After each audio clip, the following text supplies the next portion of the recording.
सबके दीवाना बनवले बा। गौरा के बहुरहवा दुल्हवा सबके दीवाना बनवले बा। गौरा के बहुरहवा दुल्हवा सबके दीवाना बनवले बा। सबके दीवाना बनवले बा। सबके दीवाना बनवले बा। गौरा के बहुरहवा दुल्हवा सबके दीवाना बनवले बा। गौरा के बहुरहवा दुल्हवा सबके दीवाना बनवले बा। अपने तकाले भागत झूला अपने तकाले भागत झूला गौरा की बर्फी बनवले बा। गौरा के बर्फी बनवले बा। गौरा के बहुरहवा दुल्हवा सबके दीवाना बनवले बा। गौरा के बहुरहवा दुल्हवा सबके दीवाना बनवले बा। सबके दीवाना बनवले बा।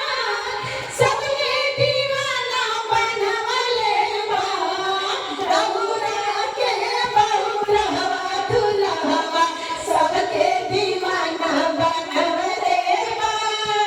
गौरा के बहुरहवा दुल्हवा सबके दीवाना बनवले बा।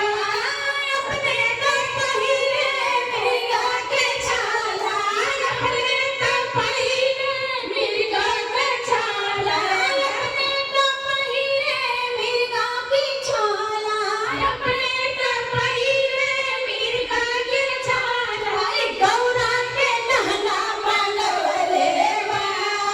गौरा के नहला बनवले बा। गौरा के बहुरहवा दुल्हवा सबके दीवाना बनवले बा। गौरा के बहुरहवा दुल्हवा सबके दीवाना बनवले बा। अपने तराहे टूटही मड़ैया अपने तराहे टूटही मड़ैया अपने तराहे टूटही मड़ैया अपने तराहे टूटही मड़ैया गौरा के महल बनवले बा। गौरा के महल बनवले बा। गौरा के बहुरहवा दुल्हवा सबके दीवाना बनवले बा। गौरा के बहुरहवा दुल्हवा सबके दीवाना बनवले बा। सबके दीवाना बनवले बा। सबके दीवाना बनवले बा। गौरा के बहुरहवा दुल्हवा सबके दीवाना बनवले बा। गौरा के बहुरहवा दुल्हवा सबके दीवाना बनवले बा।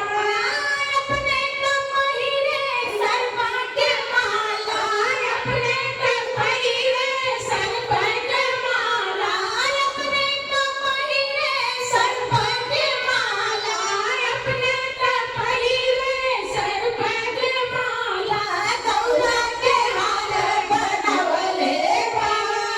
गौरा के हार बनवले बा। गौरा के बहुरहवा दुल्हवा सबके दीवाना बनवले बा। गौरा के बहुरहवा दुल्हवा सबके दीवाना बनवले